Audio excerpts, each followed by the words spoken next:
ఒకరోజు అక్బర్ చక్రవర్తి సభలో ఒక చిత్రమైన ప్రశ్న వేశారు. ఆ ప్రశ్న విని అందరూ ఆశ్చర్యపడిపోయారు. అందరూ ఆ ప్రశ్నకు సమాధానం తెలుసుకోవాలని కుతూహలంగా ఉన్నారు. అదే సమయంలో బీర్బల్ సభలోకి వచ్చి విషయం ఏంటని అడిగాడు. ప్రశ్న ఏంటో ఆయనకు కూడా చెప్పారు. ప్రశ్న ఏంటంటే, తమ రాజ్యంలో ఎన్ని కాకులున్నాయి? బీర్బల్ ఒక చిన్న నవ్వు నవ్వి అక్బర్ గారి దగ్గరకు వచ్చి 21,523 కాకులున్నాయని సమాధానం ఇచ్చారు. నీకెలా తెలుసు అన్నాడు చక్రవర్తి.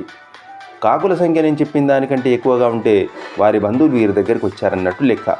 ఒకవేళ నేను చెప్పిన దానికంటే తక్కువ ఉంటే వీరే వారి బంధువుల ఇళ్లకు వెళ్ళారని అర్థం, అంతే.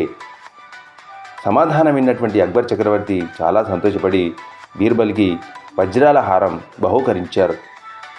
దీని ద్వారా మనం తెలుసుకోవాల్సిన నీతి ఏంటంటే, సమయస్ఫూర్తి ప్రదర్శించి సరియైన సమయంలో సరియైన సమాధానం చెప్పాలి.